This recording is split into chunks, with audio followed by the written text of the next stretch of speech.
So, can everyone hear me? Please type another yes. Okay.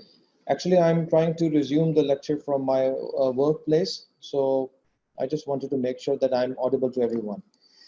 So, when we talked about denture design in Kennedy class 1 and 2, actually, I hope you guys have taken the classes for Kennedy classification. Is that so?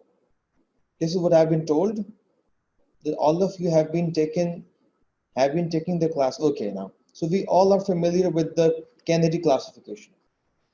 Uh, so Kennedy classification basically is a way of classifying partially edentulous arches.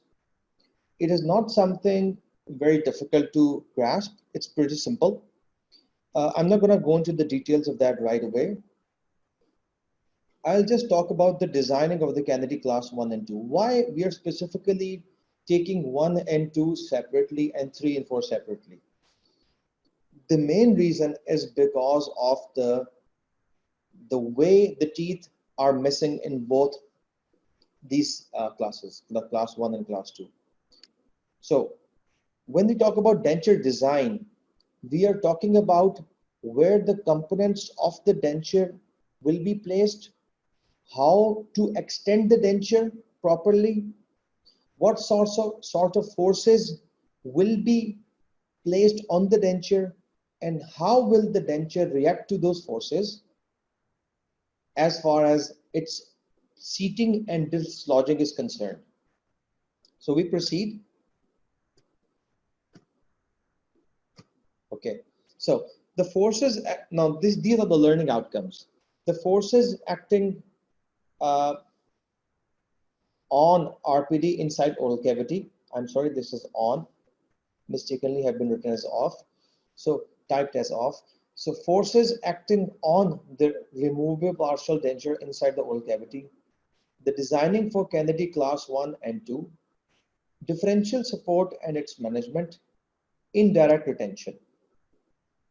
So these are the main key learning outcomes from this uh, posterior and for anterior. I didn't get you, Ikra Alam. What did you, what do you want to say? Posterior and for anterior, I didn't get it. Can you please restate your, is this a statement or is this a question? I just wanted to know. I just want to make sure that everyone is on board. Ikra Alam? Sir, it was a mistake. Okay, that's okay. No problem. So, so these were the learning outcomes. So first of all, we start with forces acting on removable partial denture inside oral cavity. जब patient के मुंह में denture होता है तो पहला काम क्या होता है? वो प्रेस करता है खाना चबाने में. ऐसा ही है ना? This is what happens. So when the patient bites on the food particle, it exerts a downward pressure in the mandible and an upward pressure in the maxilla. So this is obvious that we can classify two very basic forces. One is that is directed towards the tissues, and the other one that is directed away from the tissues. ठीक हो गया? For example, mandible के अंदर एक force बिल्कुल ridge के ऊपर जाएगी, ठीक है, और दूसरी force क्या होगी जो pulling force होगी. For example, आप chewing gum खाते हैं या for example आप sticky food खाते हैं like date or so, that might pull the denture off from the basal tissues. So this is pretty simple. Then there are other forces. For example, आपकी जुबान push करती है denture को, या आपकी चीक्स और आपके लिप्स वो पुश करते हैं डेंचर को. So वो वर्टिकल नेचर की नहीं है, वो हॉरिजॉन्टल नेचर की है. We can call them lateral forces. Okay, so first of all we have the vertical forces up and down. In the maxilla, it would be the downward force would be that is tending to dislodge the denture towards the gravity. In the mandible, the gravity will tend to seat the denture. Whereas in the maxilla, the force that will seat the denture in the upward direction,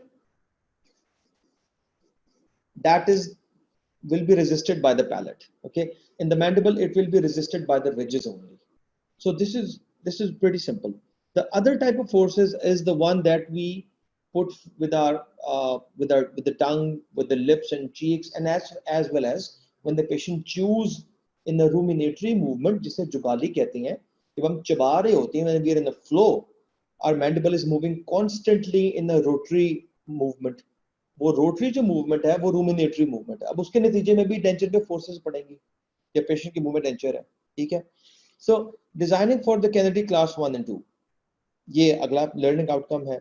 so forces acting की हमने बात कर ली. Designing की मैंने पहले अर्ज कर दिया कि हम क्या बात करने वाले हैं. डिफरेंशियल सपोर्ट क्या होती है वो भी हम देखते हैं, और indirect retention. So we proceed.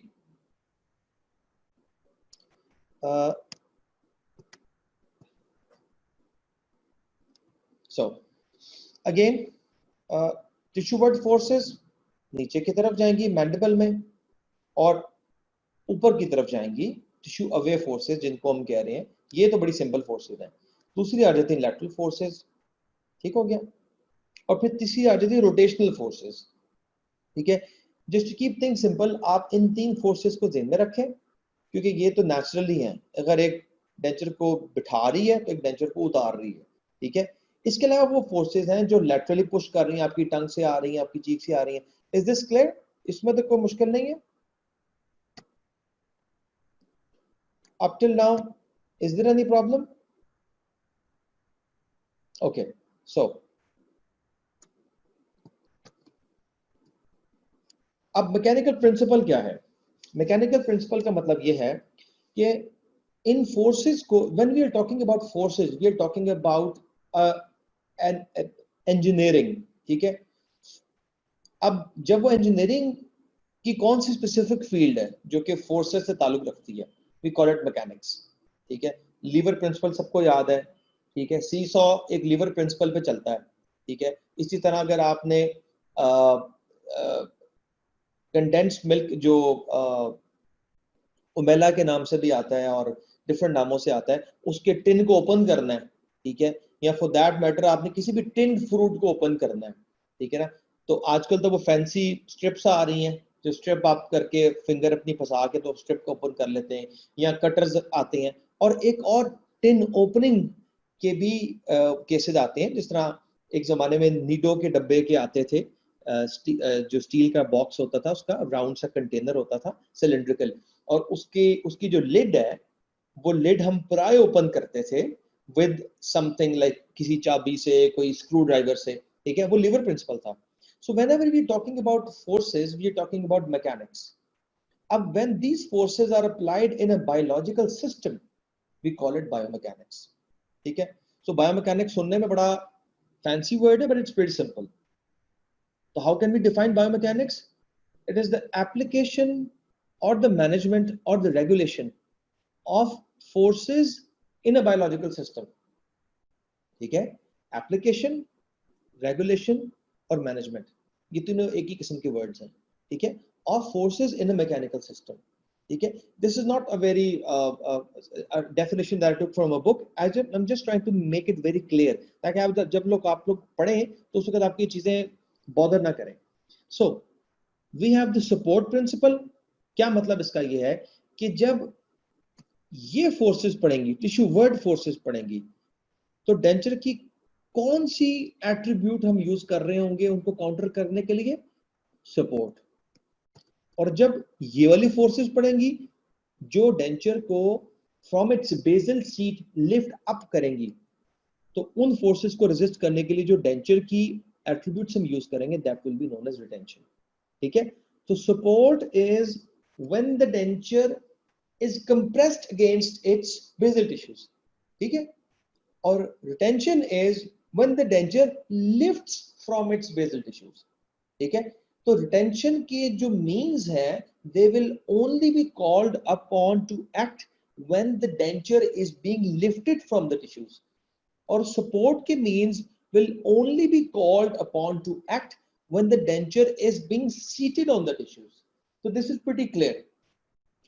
अगर आप किसी सॉफ्ट सरफेस पे खड़े होंगे या किसी कंप्रेसिबल सरफेस पे खड़े होंगे, फॉर एग्जांपल आप स्टैंड करते हैं बच्चों के जंपिंग कैसल पे, व्हाट विल हैपन?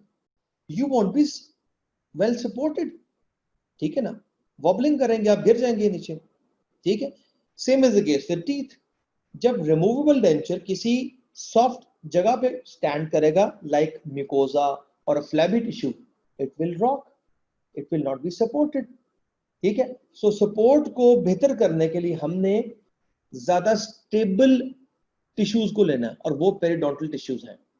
क्या मतलब? हमने दांतों के ऊपर एलिमेंट्स ऐसे बिठाने हैं जो कि दांतों की स्टेबिलिटी को यूज कर सकें, डेंचर की स्टेबिलिटी को एनहांस करने के लिए, ठीक है।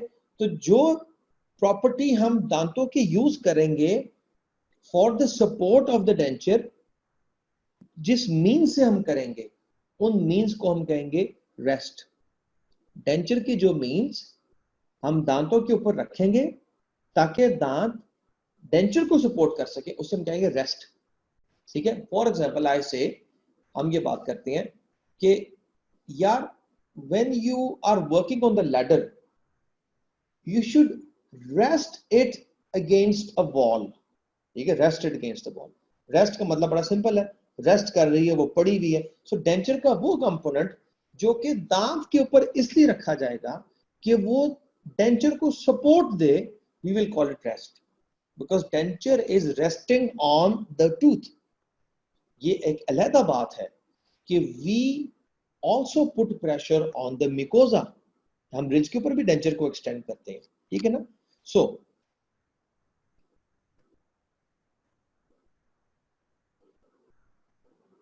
यस, ऑयल टेन भी ऐसे थी, ओपन होते थे, बिल्कुल ठीक है, एप्लीकेशन ऑफ फोर्सेस सपोर्ट, ठीक हो गया। सो अब रिटेंशन की बारी कब आएगी? रिटेंशन का मतलब it is the opposite of support, we can't say it is an opposite force, we say that the direction is opposite, ठीक हो गया, it is very simple, direction opposite है। अदरवाइज जो फीचर है ये डेंचर का है। अब इसमें एक और बात मैं आपको अर्ज कर दूं, वो ये है, दिस इज वेरी टेक्निकल, कि support is not only a feature of the denture, it is also the feature of the oral cavity. For example, अगर दांत पेरिडोंटली कॉम्प्रोमाइज्ड है तो वो अच्छी सपोर्ट देंगे? कैन अ पेरिडोंटली कॉम्प्रोमाइज्ड टूथ, एक हिलता हुआ दांत, अच्छी सपोर्ट दे सकता है? ऑब्वियसली नो, ठीक है, क्योंकि वो खुद हिल रहा है। इसका मतलब हो गया कि जब हम बात करते हैं सपोर्ट की, तो वो ना सिर्फ डेंचर के कंपोनेंट से डिराइव होती है बल्कि ओरल टिश्यू से भी डिराइव होती है। Compared to this, in contrast to that, retention is purely a feature of the denture, क्योंकि the denture is going to lift away from the tissues, तो टिश्यूज का तो कोई कमाल नहीं है ना इसके अंदर कि वो डेंचर को उठने नहीं दे रहे, ठीक है ना। सो इसका मतलब ये हुआ कि retention is purely a property of the denture, where support is a combined property. अब आप नोट करें कि एक वर्ड यहां ब्रेसिंग हुआ है, क्या ये ब्रेसिंग? ब्रेसेस क्या होते हैं? What are braces? हम ब्रेसेस को ब्रेसेस क्यों कहते हैं? ठीक है, बिकॉज ऑर्थोडोंटिक्स में जो ब्रेसेस होते हैं they hold the teeth together, तो bracing means to hold something together. So जो अगली फोर्स हमें डेंचर के अंदर फ्रेमवर्क, यस डेफिनेटली, बिल्कुल ठीक है, फ्रेमवर्क से मिलती है हमें, ब्रेसिंग हमें मिलती है फ्रेमवर्क से, ठीक हो गया।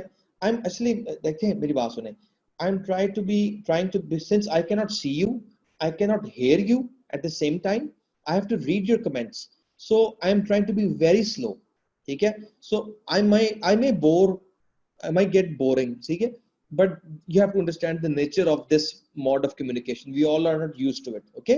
So I'm trying to be very slow, okay? So bracing हम कब यूज करते हैं? जब हम बात कर रहे होते हैं lateral forces की, ठीक है, कहां पे? अब आप नोट करें कि इस डायग्राम के अंदर टिश्यूवर्ड फोर्सेस ये थोड़ी सी चारकोल ग्रे कलर की है, ठीक है, और सपोर्ट उसके मुकाबले में ग्रीन कलर की है, जबकि रिटेंशन जो है ये ब्लू कलर की है, टिश्यू अवे फोर्सेस, और रिटेंशन ब्लू कलर की है। सिमिलरली जो लैटरल फोर्सेस एक्सर्ट होती हैं आरपीटी के ऊपर वो रेड कलर की है, उसके मुकाबले में डेंचर की जो प्रॉपर्टी हमें चाहिए वो ब्रेसिंग है। इसका मतलब ये हुआ कि अगर किसी पेशेंट का डेंचर आप लोग बनाते हैं या आप लोग फॉर दैट मैटर अपना डेंचर जो आपकी लेबोरेटरी में बनना है वो बनाते हैं और वो सिर्फ यूनिलैटरली एक्सटेंड कर रहा है, यानी कि वो आधा डेंचर है।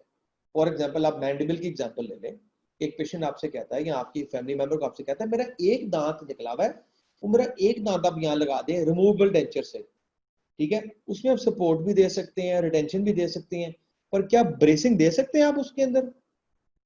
कैसे देंगे ब्रेसिंग? ब्रेसिंग आप नहीं दे सकते उसके अंदर, ठीक है, क्यों नहीं दे सकते?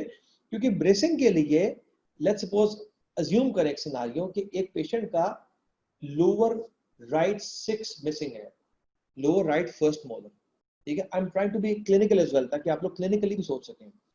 सो अगर आप सिर्फ एक क्लास 7 पे, एक क्लास 5 पे और एक मिसिंग टूथ 6 का और एक छोटी सी मेजर कैरेक्टर बना देते हैं लिंगुअल साइड पे, तो व्हाट विल हैपन? वो तो पेशेंट की ब्रेसिंग ही कोई नहीं उसके अंदर, वो तो गले में भी जा सकता है। Ideal way would be to extend that acrylic all around till the opposite side, count जिसे कहते हैं कॉन्ट्रालैटरल साइड के 6 तक एक्सटेंड करेंगे। अब जब फोर्सेस उस एक मोलर पर पड़ेंगी तो वो ऑपोजिट साइड भी रेजिस्ट करेगी। इसका मतलब ये हुआ कि ब्रेसिंग के लिए जो कंपोनेंट्स यूज होते हैं उनको हम कहते हैं ब्रेसिंग कंपोनेंट्स, और वो लैटरल फोर्सेस के लिए यूज होते हैं, ठीक है। तो हमारे पास 3 किस्म की फोर्सेस आ गई, forces towards the tissues, forces away from the tissues, forces in the lateral direction। और मैंने फोर्थ फोर्स आपको बताई थी कि वो रोटेशनल फोर्स है, उसको हम बाद में देखेंगे क्योंकि वो आपको पिक्टोरियल है, तो समझानी पड़ेगी कैसे वो पड़ती है। Anyway, so support, it is the resistance to the vertically directed forces placed over the denture components. Denture bases and rest provide the resistance aided by the major and minor connectors। ठीक है, हमने बात कर ली सारी। Supporting components कौन से होते हैं? रेस्ट होती है, बेजल बेजल सीट होती है, माइनर कनेक्टर होता है और मेजर कनेक्टर होता है, ठीक है। Retention, the ability of a prosthesis to resist dislodgement of a denture away from the tissues, ठीक हो गया, ये रिटेंशन है, हमने बात कर ली। रिटेंटिव कंपोनेंट्स कौन से होते हैं? क्लैस्प जो डायरेक्ट रिटेनर्स होते हैं, इनडायरेक्ट रिटेनर्स जिनको हम रेस्ट के तौर पे यूज करते हैं, रेस्ट को हम इनडायरेक्ट रिटेनर के तौर पे, ये इसकी हम बाद जब बात करेंगे इंशाल्लाह इनडायरेक्ट रिटेनर की। And it is going to be in the end and it is going to be the most important concept in removable partial denture, the most important concept because exam में इतना पूछा जाता है और आपके denture की failure की reason भी इतना बनता है, और इसके ना पता होने की वजह से you might fail an exam, और इसके पता होने की वजह से you might be, this might be the only reason to pass an exam in the viva, ठीक है। so you have to be really attentive when I'm talking about indirect retainers। फिर माइनर कनेक्टर की बात हो रही है, major connector की बात हो रही है, बेजल सीट एरिया की बात हो रही है और precision attachment. You can take a snapshot. ये बेजल सीट एरिया जो है ना, ये मैं डेंचर बेस की बात कर रहा हूँ, ठीक है, I am talking about denture base, the area of the denture that rests on the basal tissues, ठीक है, उसको बेजल सीट एरिया में कह रहा हूँ। I just want to make this point clear. Stability, stability का दूसरा नाम ब्रेसिंग है, is the ability of denture to remain firm and stable during function, also called bracing, ठीक है। so stability की बात भी हमने कर ली अपनी डायग्राम के अंदर, और जो कंपोनेंट स्टेबिलिटी प्रोवाइड करते हैं वो मेजर कनेक्टर्स हैं, माइनर कनेक्टर्स हैं and reciprocating arms of the denture, ठीक है। अच्छा जी, अब इसको एक और पिक्चर में समझ लें। Forces acting away from the tissues, retention वहां पे आएगी। Forces acting towards the tissues, denture base वहां पे आएगी, और साथ में उस एरिया में हमारे पास रेस्ट आ जाएंगे, ठीक हो गया। और स्टेबिलिटी के लिए ये देखें डायरेक्शन लैटरली भी मूव कर रहा है और बक्कली भी फोर्सेस आ रही है, लिंगुअल टू बक्कल, ये एक यू शेप जो है ना, ये आर्च बनी हुई है, डेंटल आर्च है। तो from lingual to buccal and from buccal to lingual, तो डेंचर के वो कंपोनेंट्स जो के राइट साइड की फोर्स को लेफ्ट साइड रेजिस्ट करे और लेफ्ट साइड की फोर्स को राइट साइड रेजिस्ट करे। सो ये हम स्टेबिलिटी की बात कर रहे हैं। Okay, so now is this clear for everyone? ये बात क्लियर है सबको?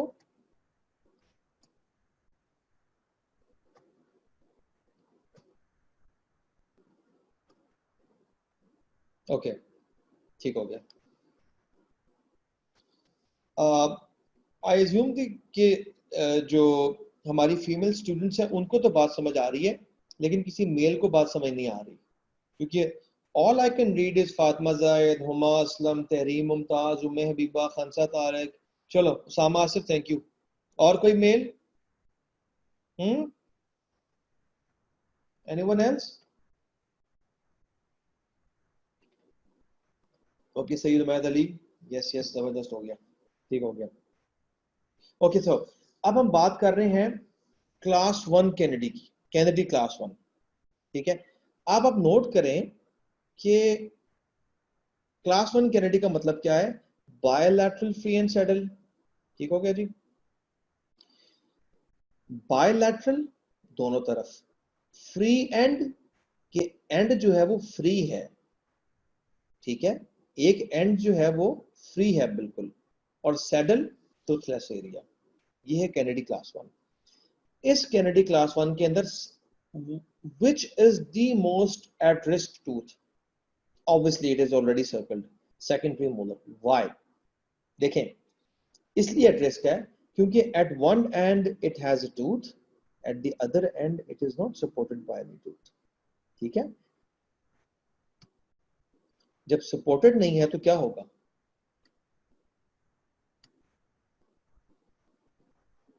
ये होगा कि जब इस दांत के ऊपर फोर्सेस पड़ेंगी तो ये दांत मूव करेगा, मूव करेगा, हर दांत मूव करता है। जब फोर्सेस पड़ती हैं आपको पता है, चबाने की, खाने की, हर दांत के अंदर मूवमेंट आती है। लेकिन इस दांत की चूंकि यहाँ सपोर्ट नहीं है तो देयर चांसेस कि दांत ना होने की वजह से जब बोन या वक्त के साथ साथ रिसीड करे तो बोन की सपोर्ट भी कम हो जाए इस एरिया में। जब बोन की सपोर्ट कम होगी तो फिर क्या होगा? ठीक है, ये दांत इस तरफ मूव कर सकता है और यहाँ पे ओपन कॉन्टैक्ट बन सकते हैं, ठीक हो गया। सो अब होगा क्या कैनेडी क्लास वन के अंदर? How will we derive the support? The ridge bilaterally and these teeth, ठीक है, इन टीथ से हमें सपोर्ट मिलेगी। अब आप नोट करें कि इन दांतों के दो पोर्शन हैं, एक डिस्टल, एक मीजियल, ठीक है, एक डिस्टल, एक mesial. If I am to place a rest in one of these, which should I choose, the distal or the mesial? बताएं जी, कौन सा एरिया में चूज करूंगा अगर मैं रेस्ट रखना चाहता हूं? आई एज्यूम कि आपको रेस्ट क्लियर हो गया, रेस्ट क्या है। तो which portion of the tooth should I use for? Okay, Osama Asif, mesial. Can you give me a reason why so?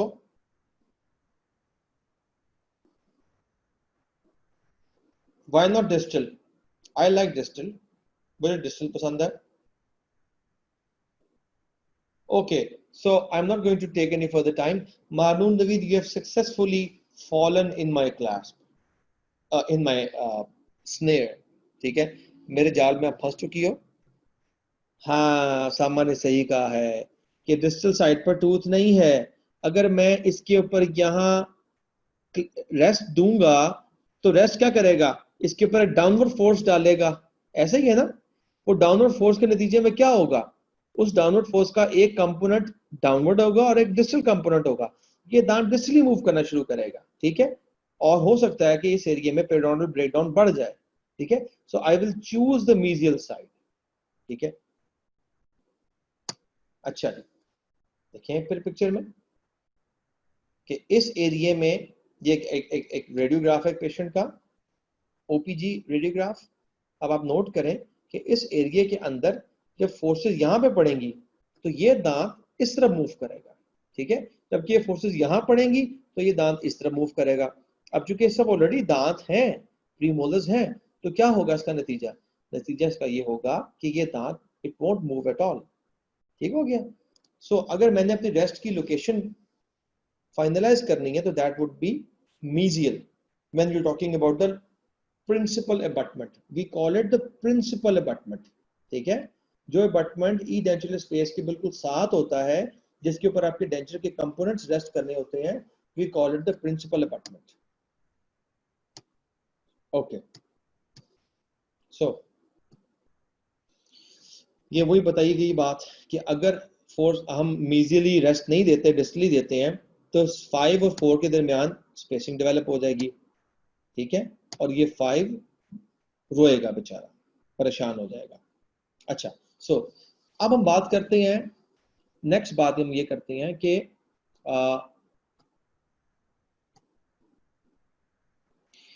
जो ओरल टिश्यूज हैं, this diagram might confuse you people, just follow my cursor, ठीक है। Tissues are adapted to receive and absorb forces within their physiological tolerance, ठीक है। Tooth is inside the bone and it is surrounded by the PDL at its root, ठीक है। PDL is a tissue. Similarly, mucosa is a tissue and it overlies the bone. ये जो आप round और ये गोल गोल से आप होल्स देख रहे हैं, ये बोन के ट्रबैक्यूली हैं, ठीक है। सो म्यूकोजा के अंदर जो मूवमेंट है ना, वर्टिकल मूवमेंट, ठीक है, that is 2 millimetres, up till 2 millimetres, ठीक है। 2 मिलीमीटर्स तक म्यूकोजा कंप्रेस हो सकता है, ठीक है। वेयर एज द पीडीएल, उसके अंदर जो मूवमेंट है वो 0.25 प्लस माइनस 0.1 मिलीमीटर है। It is at least 8 times larger, bigger than, the movement is 8 times bigger than that movement of the PDL, ठीक है ना। सो इसका मतलब ये हुआ कि अगर हमने वर्टिकल फोर्सेस डालनी है तो वो वर्टिकल फोर्सेस हम मिकोजा पे कम और टूथ पे ज्यादा डालें, ठीक है। Is this point clear? क्योंकि इज दिस पॉइंट क्लियर कि why not mucosa? Because the mucosa is really compressible, whereas the, repeat the logic, okay. देखें, मिकोजा कंप्रेसिबल है, मिकोजा कंप्रेसिबल है, क्या मतलब? उसामा, अब आपने, उसामा और फातिमा जाहिद, आपने मुझे फिर अपने जवाब देना है इसका, ठीक है। जिस तरह फॉर एग्जांपल आपका कुशन कंप्रेसिबल होता है, आप अपने मुंह की स्किन को प्रेस करें अंदर की तरफ से, फ्लोर द माउथ पे या अपनी चीक में, वो इलास्टिक होता है, ठीक हो गया, एग्जैक्टली क्योंकि वो कंप्रेसिबल का मतलब है उसको कंप्रेस कर सकते हैं। इसके मुकाबले में आप जब दांत को कंप्रेस करते हैं, फॉर एग्जांपल आप अपनी incisor of the central incisor पे उंगली रखें या थंब रखें और उसको ऊपर प्रेस करें, जब आप प्रेस करेंगे लाइक दिस, तो व्हाट विल हैपन? वो मूव नहीं करेगा, ठीक है ना। Where is the reality is it will move, पर वो मूवमेंट कितनी होगी? 0.25 ऑफ ए मिलीमीटर, जिस तरह ये यहाँ पे मैंने आपको दिखाया है, ठीक है, वेरी लेस। इसका मतलब ये होगा कि अगर हम कोई फोर्स वर्टिकली डायरेक्टेड टीथ पे डालते हैं, they will be able to sustain the load better, जबकि वही फोर्स हम म्यूकोजा पे डालेंगे तो वो लोड को ज्यादा लेंगी और मूवमेंट ज्यादा होगी। तो अगर एक डेंचर प्रिडोमिनेंटली म्यूकोजा सपोर्टेड है तो पेशेंट जब चू करेगा तो डेंचर मूव करेगा, ठीक है, मूवमेंट बहुत माइनर होगी, मतलब 2 mm तक मूवमेंट नहीं कि 2 mm is the maximum movement, हो सकता है 0.5 mm हो, बिकॉज इट इज कंप्रेसिबल, ठीक है ना, mucosa will get compressed, but then again Arisha, it will rebound as well. Why? Because it is elastic, ठीक है। अब ये बात क्लियर होगी। इसका मतलब ये हुआ कि अगर हम डेंचर डिजाइन करते हैं तो आइडियली सपोर्ट के पॉइंट ऑफ व्यू से क्या सिनारियो हमारे पास होना चाहिए? वो ये सिनारियो होना चाहिए कि हम सारी की सारी फोर्स टूथ पे डालें, लेकिन इस तरह नहीं होता, टूथ सपोर्टेड नहीं होता डेंचर। क्लास 1 कैनेडी में, क्लास 2 कैनेडी में एक साइड पे मिकोजा होती है, एक साइड पे टूथ होता है। अब इस डिफरेंस ऑफ सपोर्ट को हम कहते हैं डिफरेंशियल सपोर्ट। अब डिफरेंशियल सपोर्ट सबको समझ आ गई कि जब हम डेंचर क्लास 1 और क्लास 2 में बनाते हैं तो वहां पे कुछ कंपोनेंट्स टूथ पे रेस्ट करते हैं, कुछ मिकोजा पे रेस्ट करते हैं, मिकोजा ज्यादा कंप्रेस होती है, टूथ कम कंप्रेस होता है, उसके नतीजे में जो डिफरेंशियल सपोर्ट बनती है वो हमारे डेंचर के डिजाइन को कॉम्प्लिकेटेड बना देती है। Usama, is this clear?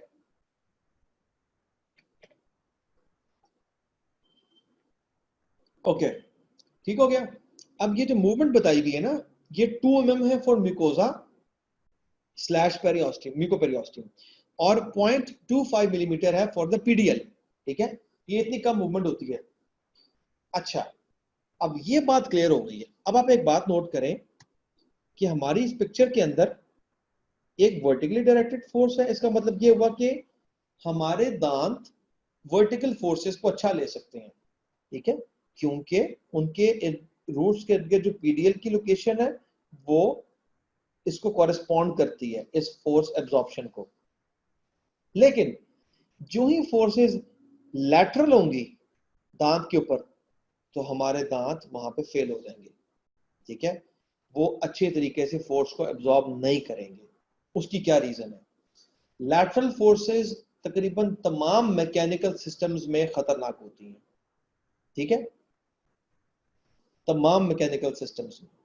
इसीलिए हम जब लैटरल फोर्सेस की बात करते हैं तो लैटरल फोर्सेस के जो नतीजे में स्ट्रेस जनरेट होता है, हम चाहते हैं उस स्ट्रेस को ब्रेक किया जाए। और फिर हम एक नई टर्मिनोलॉजी इजाद कर रहे हैं, we known as stress breaking.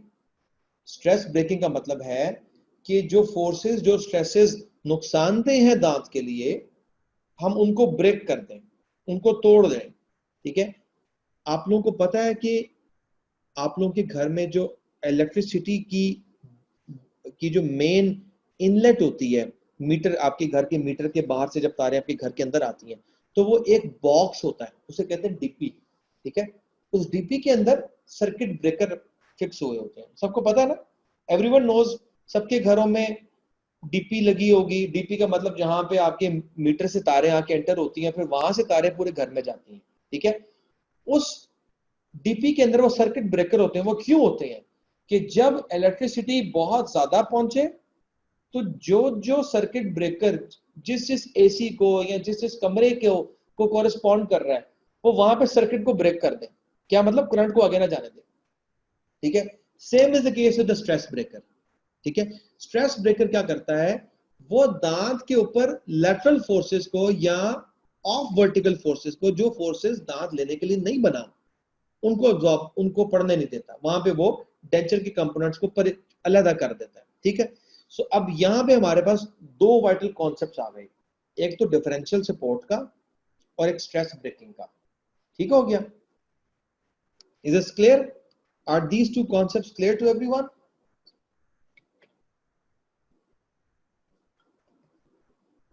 Okay, so अब हम आगे चलते हैं।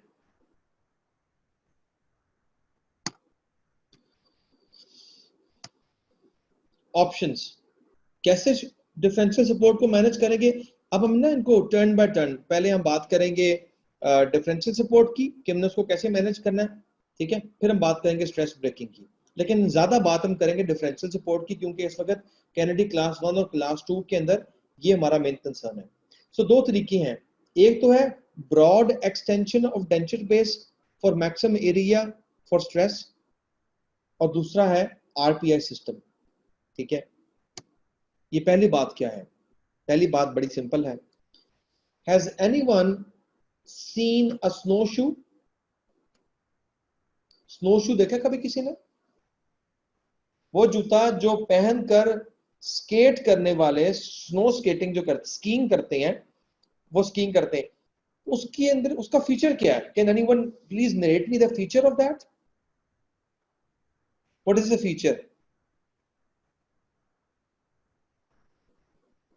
It is wide, larger area. Yes, ठीक है, वो बड़ा होता है। क्यों? क्योंकि जितने बड़े एरिया पे आपका पांव पड़ेगा, उतना ज्यादा एरिया फ्रिक्शन के लिए लॉक होगा। ठीक है, और उतने ज्यादा एरिया पे स्नो पे पांव पड़ने की वजह से आपके चांसेस स्टेबल रहने के ज्यादा हैं। ठीक हो गया? ठीक है, सिंक में नहीं करते, बिल्कुल बिल्कुल ठीक कह रहे हैं। क्यों सिंक नहीं करते? वो इसलिए सिंक नहीं करते क्योंकि उनकी लार्ज एरिया होने की वजह से वो मैक्सिमम एरिया पे पाँव डालते हैं। हमारा पाँव अगर हम रखेंगे, पाँव सिंपल पाँव या सिंपल अपना शू पहन के हम स्नो पे चलेंगे, हमारा पाँव नीचे। जबकि आप स्नो शू पहनेंगे तो स्नो शू इतना चौड़ा होता है, बेस उसकी इतनी चौड़ी होती है कि it does not sink that easily. yes, they spread the weight on a larger surface area. तो this is what we need to do to manage differential support. इसका मतलब ये हुआ, जब कभी स्नो जैसी सॉफ्ट जगह पे पाँव रखना हो, तो आपका वो पाँव रखने वाला एरिया या सपोर्ट डिराइव करने वाली चीज मैक्सिमम कवरेज वाली होनी चाहिए, बड़ी तरीन होनी चाहिए. इसको हम कहते हैं broad extension of denture base from for maximum area for stress. ठीक है, और इसको हम दूसरा नाम कहते हैं snowshoe principle. The basis of the principle is to distribute stress or forces onto as large an area as possible in order to counteract the stresses applied to a partial denture. ठीक है, अगर मैं maximum area पे इसकी extension करूंगा तो जो forces पड़ेंगी तो वो लोकलाइज नहीं होंगी. This is the reason why a punch can not burst a balloon whereas a needle can. क्योंकि नीडल चाहे फोर्स कम से लगाई जाए लेकिन उसकी कम एरिया होने की वजह से पेनिट्रेशन पॉसिबिलिटी बढ़ जाती है. ठीक है, इसी तरह अगर डेंचर कम एरिया पे एक्सटेंड कर रहा होगा तो चांसेस आर कि वो area under the forces of mastication वहां से इन्फ्लेम्ड हो जाएगा. ठीक है, so this is the first principle. तो डेंचर डिजाइनिंग के अंदर सबसे पहली चीज हमने कैनेडी क्लास 1 और क्लास 2 में क्या देखनी है कि since we are using mucosa as the primary stress bearing area, तो फिर हमें मिकोजा के ऊपर स्ट्रेस डालने के लिए क्या करना होगा, डेंचर बेस का एरिया कवरेज बढ़ाना होगा.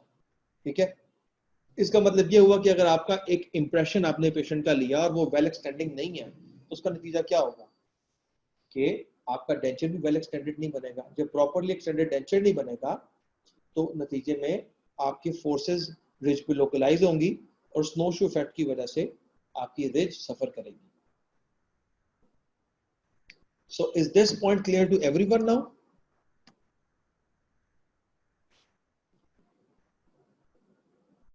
ओके, सबको क्लियर है ये बात? ओके, ठीक हो गया. So next is the RPI. RPI system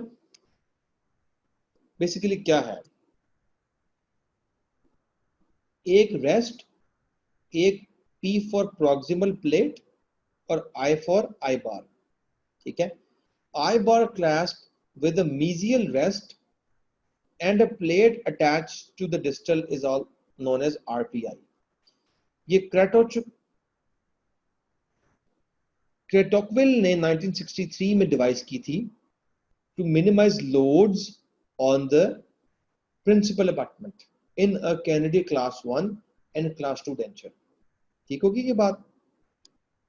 I bar clasp with the mesial rest, R में रेस्ट, मीजियल रेस्ट आ गया, P में प्रॉक्सिमल प्लेट आ गई और I से I बार आ गया. ठीक हो गया, RPI सिस्टम. ठीक है, सो हमारे पास दो चीजें आ गई मैनेजमेंट की. एक आ गई broad extension of denture bases, ठीक है जी, और एक आ गई हमारे पास RPI सिस्टम. सो RPI की आपको समझ तो आ गई ना, RPI में क्या ये क्यों वो मिलता बात करते हैं? Is RPI clear to everyone? Rest, proximal plate and I बार.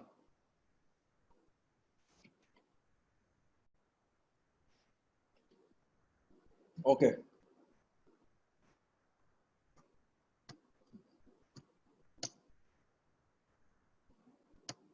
सो ये आई बार क्लास की एक और पिक्चर आ रही है. अच्छा जी, सो अब ये एक पेशेंट के मुंह के अंदर एक जो है वो आरपीएस सिस्टम लगा हुआ है. ये देखें, ये मैक्सिला में क्लास 1 कैनेडी है, इधर केनाइन है, इधर फर्स्ट प्रीमोलर है. We are using a mesial rest, ठीक है, an I bar and a proximal plate.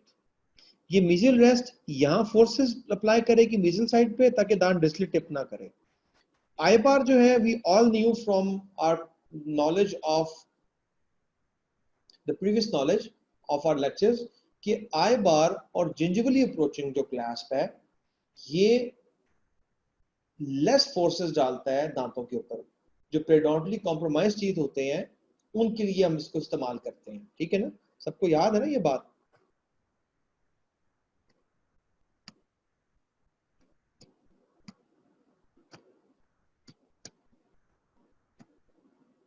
ठीक हो गया ना। सो जो हमें इतना पता कि जो जिंजिबली अप्रोचिंग क्लास का इसका दूसरा नाम क्या है, आई बार इसको हम कह सकते हैं, और इसका एक और नाम भी है, and we call it roach clasp, ROCH, roach clasp. ठीक है, तो ये रोच क्लास के नाम से भी मशहूर है, इसको आई बार भी कहते हैं, जिंजिबली अप्रोचिंग क्लास भी कहते हैं। और ये जो क्लास होता है हमारा, ये हमारा पेरिडोंटली कॉम्प्रोमाइज चीज के लिए यूज होता है। अब अपेरेंटली ये दांत तो पेरिडोंटली कॉम्प्रोमाइज नहीं लग रहा हमें, ठीक है, लेकिन फोर्सेस के नतीजे में ये दांत डिस्टली मूव कर सकता है। और पेरिडोंटली कॉम्प्रोमाइज में हम आई बार क्यों यूज करते हैं, जिंजिबली अप्रोचिंग क्लास क्यों यूज करते हैं, क्योंकि it puts less force on the tooth. So हम इस सिस्टम के अंदर ये चाह रहे हैं कि हमारे इस दांत के ऊपर फोर्स कम पड़े। So we are not going for the circumferential clasp, we are going for the I bar clasp. So I bar class with the mesial, with the distal plate, proximal plate, and a mesial rest. This constitutes the RPI system. अब होगा क्या कि जब patient chew करेगा और इस area में mucosa compress होगी, उसके कंप्रेस होने के नतीजे में दांत पे जो फोर्सेस पड़ेंगी वो मीजियली पड़ेंगी। ठीक है, क्योंकि हमने अपने प्रीवियस स्लाइड में ये चीज पढ़ी थी कि मिकोजा 2 mm तक कंप्रेस हो सकती है और दांत जो है वो 0.25 mm तक कंप्रेस हो सकता है मैक्सिमम वर्टिकली। सो जब मिकोजा 2 mm कंप्रेस होगी और दांत सिर्फ 0.25 mm होगा, तो वो जो दोनों का फर्क है, वो डिफरेंशियल सपोर्ट जो है, उसको हम इस तरह से इस दांत पे मिनिमाइज करेंगे कि हम मीजियल साइड पे एक रेस्ट दे लेंगे और डिस्टल साइड पे एक प्लेट दे लेंगे, ताकि जब फोर्सेस यूं पड़े तो ये दांत डिस्टली मूव ना करे। ठीक हो गया। और क्या होगा कि जब फोर्सेस ज्यादा पड़ेंगी और ये डेंचर ज्यादा कंप्रेस होगा मिकोजा के अंदर, तो ये रेस्ट वहां पे थोड़ी सी लिफ्ट कर जाएगी। ठीक हो गया, थोड़ी सी लिफ्ट करेगी, और जब वो लिफ्ट करेगी तो दांत के ऊपर मजीद फोर्स पड़नी बंद हो जाएगी। Is this point clear to everyone?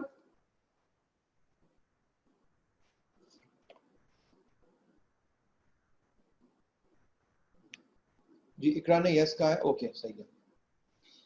सो जब फोर्स कम पड़ जाएगी तो हमने स्ट्रेस को किया, क्या किया, what did we do with the stress, we broke the stress. So RPI system का जो दूसरा फायदा हमें है, एक तो फायदा यह हो गया ना कि वो आई बार फोर्स कम डालेगी, दूसरा फायदा क्या है कि स्ट्रेस ब्रेकिंग थोड़ी सी हो जाएगी।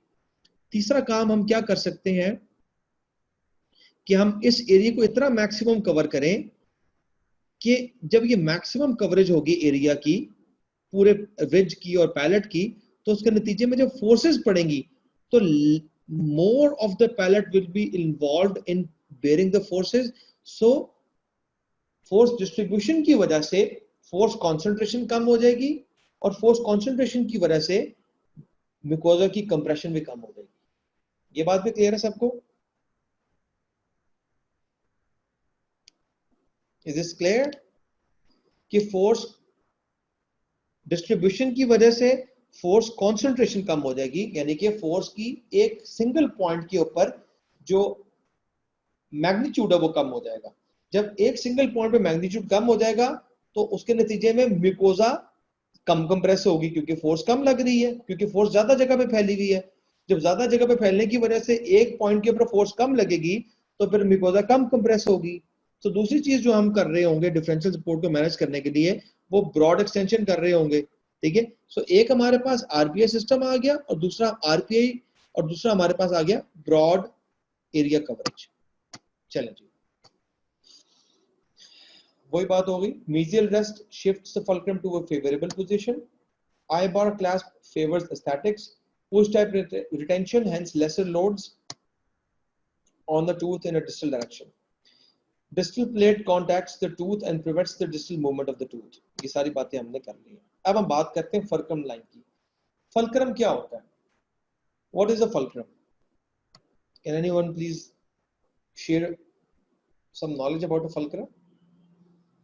देखें, फल्क्रम वो पॉइंट होता है जिसके ऊपर कोई मैकेनिकल सिस्टम मूव करता है। फॉर एग्जांपल, आपका दरवाजे का फल्क्रम जो है वो उसका हिंज है। Is this clear? ठीक है, और अगर आप अपनी एल्बो को अपनी टेबल पे रखें राइट नाउ, आप टेबल पे रखें एल्बो को और अब लिफ्ट करें अपने हाथ से किसी कप को या चाय के कप को या किसी वेट को, तो आपकी एल्बो आपका फल्क्रम बन जाएगी। ठीक है, सो फल्क्रम जो है ये सेंट्रल और एसेंशियल पॉइंट जो है ना, ये आप कह लें कि एक उसकी लिटरेरी डेफिनेशन है, लेकिन उसकी टेक्निकल डेफिनेशन नहीं है। ठीक है, सपोर्ट नहीं करता बेटा फल्क्रम, सपोर्ट नहीं करता। फल्क्रम के इर्द गिर्द दो फोर्सेस एक्ट करती हैं, ठीक है, और वो देन किसी चीज को रोटेट करने के लिए होती हैं। whenever we are talking about fulcrum we are talking about a mechanical system। ठीक है, सो सपोर्टिव नहीं है फल्क्रम, एक तो ये ज़हन में रख लें। हाँ, आप इस कॉन्टेक्स्ट में सपोर्टिव कह सकती हैं कि जिस तरह आप सीसॉ की एग्जांपल लें, सीसॉ के अंदर जो सेंट्रल एरिया है फट्टे के ऊपर पड़ा होता है, ठीक है, उस एरिया के ऊपर वो सीसॉ मूव कर रही होती है। सो अगर लेट्स सपोज आप उस पिक्चर को कैन ओपनर के तौर पे यूज करते हैं कि जी आपने स्क्रू ड्राइवर लिया और कैन ओपनर को ओपन करने लगे, तो स्क्रू ड्राइवर एक एरिया फोर्स एप्लीकेशन का हो गया, वो जो स्क्रू ड्राइवर का आपके हाथ में है। दूसरा वो एरिया हो गया जहां पे एफर्ट, जहां पे फोर्स रेजिस्टेंस आपको मिल रही है। एक एफर्ट वाला एरिया हो गया, एक रेजिस्टेंस वाला हो गया। प्रीवियस स्लाइड देखनी है आपने, देख लें। एक एफर्ट वाला एरिया हो गया जो आपके हाथ में है, और एक रेजिस्टेंस वाला एरिया हो गया जो कि कैन की लिड है, और एक फल्क्रम है जो कि मार्जिन है आपके उस टीन के सिलेंडर का। ठीक है, वो मार्जिन फल्क, हाँ, तो उस एरिया में आप कह सकते हो कि वो सपोर्ट दे रहा है लिफ्ट करने के लिए, लेकिन एक्चुअली सपोर्ट नहीं है, वो सपोर्ट दे रहा है खास काम के लिए। Okay, so I am moving on to the next slide, time कम है और काम काफी ज्यादा है। सो जब हम फ्री एंड सेटल की बात करते हैं, क्लास 1 क्लास 2 की बात करते हैं, तो जो लास्ट जो फ्री एंड सेटल में कैनेडी क्लास 1 के अंदर जो प्रिंसिपल अपार्टमेंट्स है वो दो, उनके दरमियान से अगर एक लाइन ड्रॉ करें तो ये वो लाइन है जिसके गिर्द डेंचर ऊपर और नीचे मूव कर सकता है, क्योंकि आपको पता है यहाँ पे रेस्ट है, इन साइड पे हमने रेस्ट रखे हुए दोनों साइड्स पे। ठीक है, तो denture can rock up and down. ठीक है, सो फल्क्रम लाइन जो है, इसके नतीजे में हमारे पास एक फोर्थ मूवमेंट आ गई है डेंचर के अंदर, जो कि है रोटेशनल मूवमेंट। मैंने आपको कहा था ना शुरू में, आपको रोटेशनल मूवमेंट मैं आपको एंड में बताऊंगा। सो फल्क्रम लाइन की वजह से रोटेशनल मूवमेंट बन रही है दांतों में। अब उस रोटेशनल मूवमेंट को हमने काउंटर करना है। ठीक है, क्लास 1 के अंदर फल्क्रम लाइन कैसे बनेगी, जो लास्ट प्रिंसिपल अपार्टमेंट्स हैं उनके अंदर से आप एक लाइन ड्रॉ करें, इमेजिनरी लाइन, जो कि गुजर रही हो दोनों में से, दोनों टीथ में से, और क्लास 2 के अंदर जो आपका डेंटेट साइड का लास्ट मोलर है या लास्ट टूथ है वो, और जो ई डेंचुलस पार्शियली डेंचुलस साइड है उसका जो लास्ट अबटमेंट है उसके दरमियान से। सो आप देख सकते हैं कि इसकी फल्क्रम लाइन फ्लैट है और इसकी थोड़ी सी डायगोनल है। ये बात क्लियर है सबको?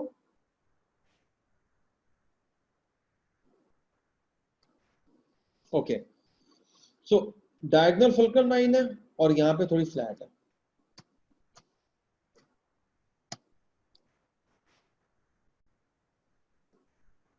अब ये एक एग्जांपल दी जा रही है कि अगर force centre of the tooth पे पड़ेगी या एक्सियली डायरेक्टेड होगी, तो वो फोर्स जो डिस्ट्रीब्यूट, उसके नतीजे में जो फोर्स दांत आगे डिस्ट्रीब्यूट करेगा वो दोनों साइड्स पे करेगा इक्वली। मोलर में भी ऐसे है, प्री मोलर में भी ऐसे है। इसके मुकाबले में अगर एक फोर्स साइड पे साइड वाइज आएगी तो उसके नतीजे में दांत के अंदर रोटेशन पैदा होगी, और ये चीज बायलैटरली है, रोटेशन पैदा होगी। ठीक है ना? सो इस वजह से हमारा जो दांत होता है वो रोटेशनल मूवमेंट्स को, रोटेशनल फोर्सेस को अच्छी तरह टॉलरेट नहीं कर सकता। ये फल्क्रम लाइन गुजर रही है दोनों केनाइंस में से, ये केनाइन डिस्टली इधर मूव करेगा और ये केनाइन इधर मूव करेगा। ठीक हो गया? और इसी तरह ये डेंचर जो हम रखेंगे, डेंचर के जो रेस्ट हम रखेंगे इन साइड्स के ऊपर, वो भी मूव करेगा इस फल्क्रम लाइन के इर्द गिर्द। ठीक है? So, how to counter fulcrum line movement? Any component of a removable partial denture that is placed such that it aids the direct retainer in retaining denture when the dislodging force is applied can be called an indirect retainer. देखिए मैं इसको simple कर दूं, इसको आप अभी आप इसको लिखने की कोशिश ना करें, मैं let me make it simple. देखें डायरेक्ट रिटेनर का काम क्या है, क्लास का काम क्या है, रिटेंशन, ठीक हो गया। वो डायरेक्टली रिटेन कर रहा है, जब फोर्स पड़ती है तो डेंचर लिफ्ट होता है अवे फ्रॉम द टिश्यूज, वो उसको डायरेक्टली रिटेन करता है। लेकिन अगर फोर्स के नतीजे में जो मूवमेंट बन रही है वो रोटेशनल बन रही है, तो वो डायरेक्टली मूव नहीं हो रहा बल्कि वो इनडायरेक्टली मूव हो रहा है। जो वर्टिकल फोर्सेस ना वो तो डायरेक्टली डेंचर को लिफ्ट करेंगी ना, लेकिन जो रोटेशनल फोर्सेस हैं वो बेसिकली सिंथेसाइज हुई है आफ्टर द लैटरल मूवमेंट्स। जब पेशेंट के ऊपर पेशेंट ने चबाया खाया और डेंचर लैटरली मूव किया, अब रोटेशनल मूवमेंट्स बन रही हैं। वो रोटेशनल मूवमेंट्स के नतीजे में जब डेंचर लिफ्ट करेगा वो इनडायरेक्टली उसको रिटेन करेगा जो डेंचर का कंपोनेंट होगा। सो जो डेंचर का कंपोनेंट डायरेक्ट रिटेनर के अलावा, other than the direct retainer, denture को रिटेन करने में हेल्प करता है, we call it a indirect retainer. अब इस डेफिनेशन को पढ़ें। Any component of a removable partial denture that is placed such that it aids the direct retainer in retaining the denture when the dislodging force is applied can be called an indirect retainer। ठीक है, ये point clear हो गया सबको? Is this clear?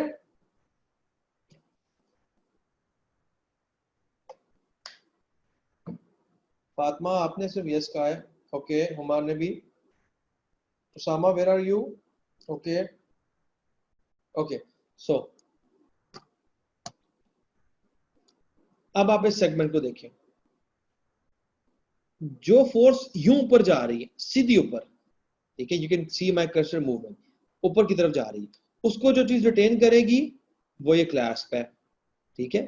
ये force vertically डालेगा, इस दांत के ऊपर लोड कम डालेगा। अगर ये सी क्लैस्प होता तो ये डिस्टली फोर्स डालता, ये आई बार है, ये वर्टिकल फोर्स डालेगा, ठीक है, और दांत उसको रेजिस्ट करेगा। ठीक हो गया जी। अब आप ये देखें कि जब ये लिफ्ट होगा तो सिर्फ जरूरी तो नहीं कि फोर्स इसको लिफ्ट ही करे, एक और भी तो ऑप्शन हो सकती है। वो क्या कि इस रेस्ट के वजह से ये डेंचर वर्टिकली मूव ना करे बल्कि रोटेट करे ऊपर की तरफ, यूं मूव करे, यूं मूव ना करे, यूं मूव करे, ठीक है, ऐसे मूव करे। तो अगर ये ऐसे मूव करेगा तो वहां तो ये इफेक्टिव नहीं होगा, क्योंकि ये तो सिर्फ वर्टिकली डायरेक्टेड फोर्सेस के लिए है। जबकि इस डेंचर के मीजल रेस्ट की वजह से, आरपीआई के आर की वजह से जो फोर्स अब इस डेंचर पे पड़ी वो रोटेशनल है, क्योंकि ये फलक्रम बन गया।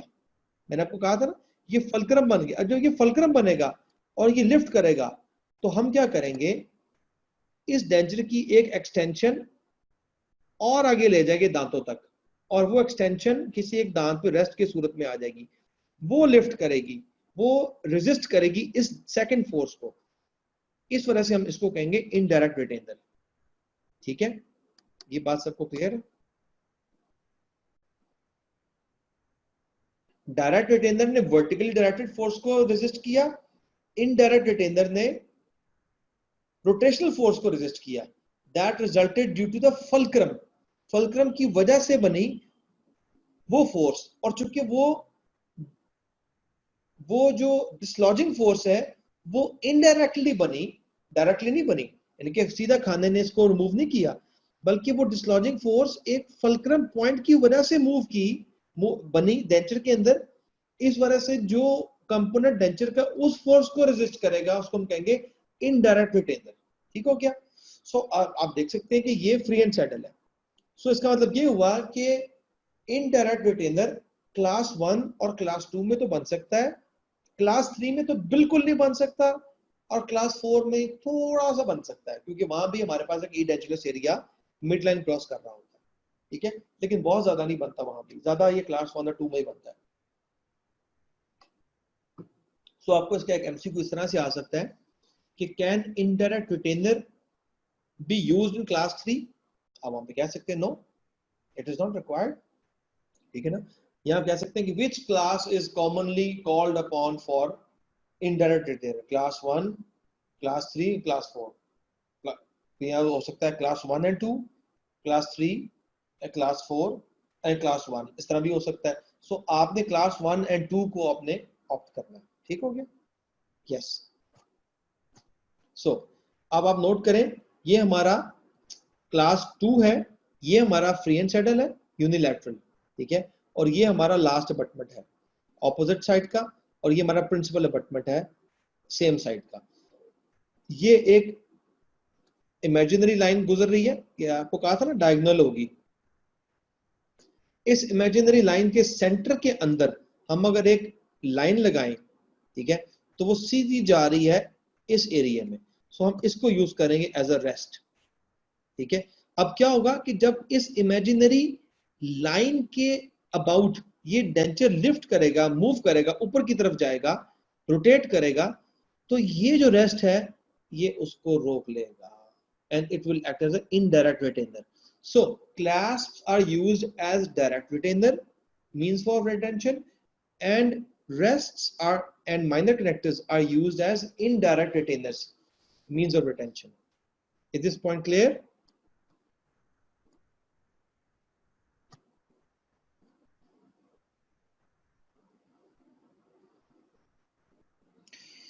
नेचुरल टूथ में रोटेशनल फोर्स ही नहीं होगी ना, कॉज फल्क्रम नहीं बनेगा ड्यू टू रोटेशनल फोर्स। देखें, फल्क्रम बन रहा है रेस्ट की वजह से, ठीक हो गया, ये बात क्लियर है। नेचुरल टूथ के अंदर फल्क्रम नहीं बनेगा, रेस्ट की वजह से, जो कि दांत के ऊपर रेस्ट कर रहा है, डेंचर लिफ्ट करने की वजह से फल्क्रम बनेगा। और वो जो फल्क्रम है वो रोटेशनल फोर्स डेंचर पे डाल रहा है, दांत पे नहीं डाल रहा है, ठीक हो गया।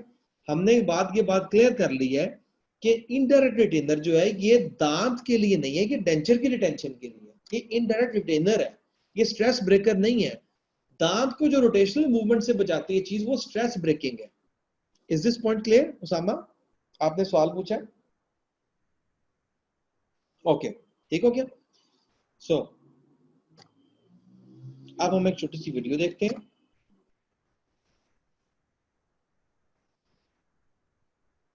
What is the purpose? मैं थोड़ा सा इसको फॉरवर्ड करूंगा।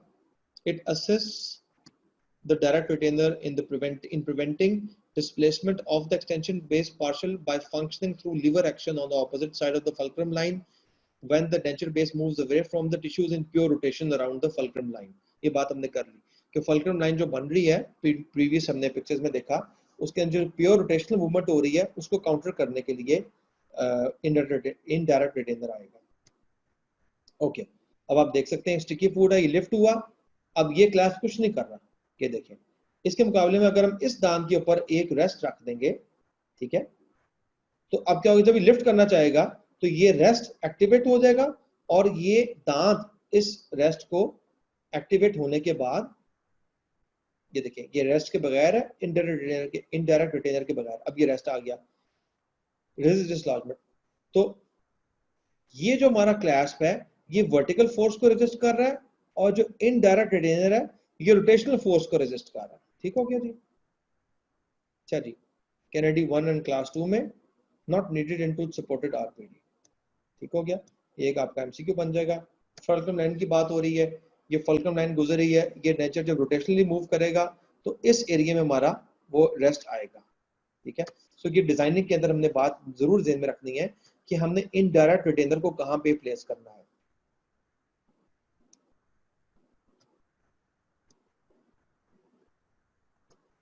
अब इस पिक्चर के अंदर वो से बता रहा है कि अगर हम इनडायरेक्ट रिटेनर को यहां रखते हैं तो ये इतना अच्छी तरह रेजिस्ट नहीं करेगा, जबकि अगर इनडायरेक्ट रिटेनर को यहां रखते हैं इस सेगमेंट में तो वो बेहतर तरीके से रेजिस्ट करेगा। तो आपको पता है कि सेंट्रल जो मैंडिबुलर सेंट्रल साइज है वो तो पहले बहुत वीक होते हैं, सो द आइडियल पोजीशन उनकी बनती है, लेकिन वो पहले बहुत वीक होते हैं, तो हम इनडायरेक्ट रिटेनर के लिए केनाइन और प्रीमोलर वाला एरिया आमतौर पर सिलेक्ट करते हैं, चाहे वो मैक्सियोला हो चाहे वो मैंडिबल हो। इट प्रिवेंट्स और लिमिट्स द रोटेशन, ठीक हो गया, ये देखिए इस एरिया में चला जाएगा, लिफ्ट होगा तो ये एक्टिवेट हो जाएगा और एक थर्ड पॉइंट ऑफ रेफरेंस बन जाएगा। ओके, सो हम अगली उस पे चलते हैं। अब ये थोड़ी सी एक मैंने प्रेजेंटेशन सी बनाई थी क्लासेस के ऊपर, आप ये सुन लें सारे।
Okay guys, I won't take further more of your time because काफी देर हो गई है. We just conclude the presentation. So Kennedy class 1 and 2 have retention requirements that are fulfilled by individually approaching class and indirect retainers. Problem of differential support is managed by extending dentures properly and providing the RPS system. Up till now कोई सवाल आपको है?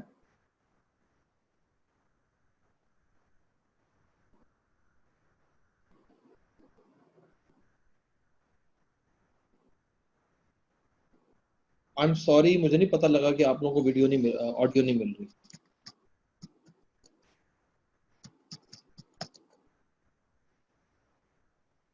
मुझे तो आ रही थी आवाज. I'm sorry, I'm really sorry. I'm really sorry. मुझे पता नहीं चला, मुझे तो आवाज बिल्कुल आ रही थी. कोई मसला नहीं है. If you want, I can restart the video and speak for myself. बता दे मुझे. Should I restart it? Should I restart?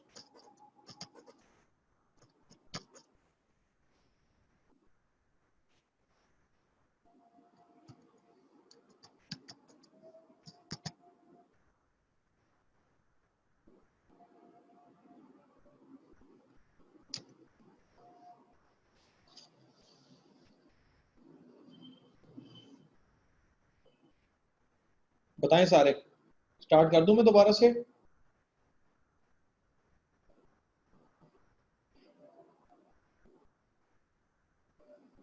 कोई बात नहीं है, मैं समझ रहा हूँ कि आपको मेरी आवाज जो है वो आई है और वीडियो की नहीं आई. ओके चलो ठीक है, मैं मूडल पे शेयर कर दूंगा. ठीक है. असल में वीडियो काफी बड़ी है, मुझे नहीं पता ये उस पर इजीली होगा कि नहीं होगी. मैं ऐसा करता हूँ, मैं आपको मोटी मोटी बातें जो वीडियो में मैंने कही है मैं वो बता देता हूँ. ठीक है, I will do that. Please stay with me.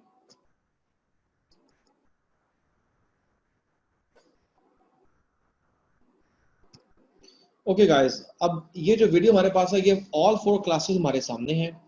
आप नोट कर सकते हैं कि इस वीडियो के अंदर हमारे पास क्लास 1 है, बायलैटरल फ्री एंड सेटल है, कैनेडी क्लास 1. और इस क्लास के अंदर हमारे पास ये इतना एरिया है जो कि डिवॉइड ऑफ टीथ है. इसके नतीजे में हमारे पास जो डायनामिक्स आ रहे हैं वो ये आ रहे हैं कि ये सारा एरिया म्यूकोजल सपोर्ट है, जबकि जो सपोर्ट फ्रॉम द टीथ है is only from this area and और इधर फ्रॉम दिस एरिया. ठीक है. और फ्री एंड सेटल का मतलब क्या होता है कि इसका एंड फ्री है. ठीक हो गया जी. सो हमारे पास इस ये क्लास 2 आ गई हमारे पास. कैनेडी क्लास 2 के अंदर हमारे पास सिर्फ एक सेगमेंट सपोर्टेड होती है फ्रॉम मिकोजा, और जो अदर सेगमेंट है वहां पे हम एक्सटेंड कर सकते हैं अपनी प्लेट को. ठीक है. ये क्लास 3 है. अब यहाँ पे हमारे पास हर सैडल के आगे पीछे टीथ होते हैं. ठीक है ना. Every saddle is bounded. It is not free and saddle, it is called tooth bounded saddle. ठीक है. और ये नंबर ऑफ सैडल्स 1 2 3 4 भी हो सकते हैं. ठीक है. जबकि क्लास 4 जो है उसके अंदर हमारे पास सिर्फ एक सैडल है जो कि मिड लाइन क्रॉस कर रही है. ठीक है. अब इस सैडल के अंदर हमारे पास अगर लेट्स सपोज यहां पे भी एक सैडल हो, जो अगर फॉर एग्जांपल हम क्लास 4 की बात कर रहे हैं और क्लास 4 के अंदर हमारे पास एक सैडल यहां पे आ जाए तो उसको भी हम फिर क्लास 4 नहीं कहेंगे, क्योंकि क्लास 4 के अंदर कोई और सैडल नहीं होती. ये डिफरेंस आपके जहन में बहुत क्लियर होना चाहिए. जब कभी क्लास 4 में सेटल आ जाएगी तो वो क्लास 4 रहेगी ही नहीं. ठीक है. वो क्लास 3 बन जाएगी. ये बात क्लियर हो गई. ठीक है. अच्छा जी. अब इस पिक्चर के अंदर आप नोट करें कि जो कंप्रेशन है, ये एग्जांपल मैं दे रहा हूं कि ये गद्दी कंप्रेस हो रही है, ये सीट कंप्रेस हो रही है, तो ये रीबाउंड हो रही है. ये फिनोमेनन क्लास 1 और क्लास 2 में बहुत ज्यादा आपको मिलेगा. ठीक है. जिसकी हमने बात कर ली डिफरेंशियल सपोर्ट वाली. ठीक है. ये भी कंप्रेस होगी, ये भी कंप्रेस होगी, ये भी कंप्रेस होगी. When you bite on food, जब ये कंप्रेस होगी और ये कंप्रेस नहीं होगा तो उस डिफरेंशियल सपोर्ट को मैनेज करने के लिए आपने आरपीआई सिस्टम यूज करना है और मैक्सिमम ब्रॉड एरिया कवरेज करनी है. इन दो फीचर्स के जरिए आप इसको मेंटेन कर सकते हैं. ठीक है. फिर आप आ जाएं क्लास 3 की तरफ. क्लास 3 में क्या फीचर होता है? क्लास 3 के अंदर हमारे पास हर सैडल के साथ एक दांत है और हर दांत पे हम क्लास दे सकते हैं. और हर दांत पे हम रेस्ट भी दे सकते हैं। तो ये एक किस्म का टोटली टूथ सपोर्टेड डेंचर हम बना सकते हैं, ठीक है ना, क्लास 3 को। जबकि क्लास 4 के अंदर हमारे पास एक बड़ा डिटेल्ड और गहरा जो फायदा होता है वो क्या होता है कि हमारे पास लेबियल सल्कस होता है, ठीक है, जो कि हमारे पास बाकी क्लासेस में उतना प्रोफाउंड नहीं होता। इस लेबियल सल्कस की वजह से हम क्लास 4 के अंदर इतने परेशान नहीं होते, हालांकि ये भी एक किस्म का सैडल एरिया काफी बड़ा है, ठीक है, लेकिन इस लेबियल सर्कस की वजह से हम यहाँ पे रिटेंशन और सपोर्ट के वाले से ज्यादा अपसेट नहीं होते। ये लेबियल सर्कस दिखा रहा हूं मैं, ये आपका जो फ्लैंज है वो यहाँ तक एक्सटेंड किया होता है, ठीक है जी।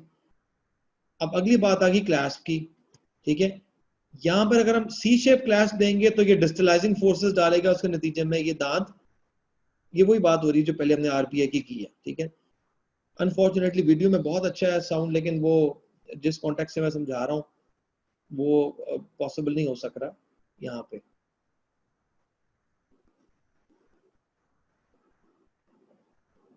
The tooth is unsupported from the distal side, वही बात जो हमने पहले की है, मैंने इसकी एक वीडियो बना ली थी आप लोगों के लिए। इसी तरह यहाँ पे भी ऐसे ही है। All C clasps, ये देखिए जितने भी C clasp हैं, sorry, really sorry, this is happening, this should not happen। जितने C clasps हैं,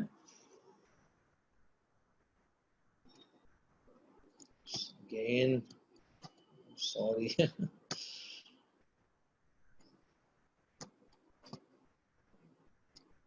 क्या हो गया इसको,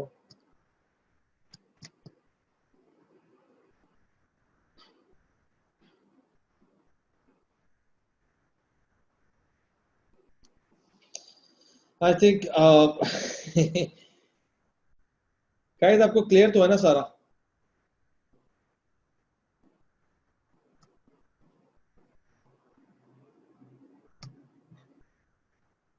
इज एवरीथिंग क्लियर?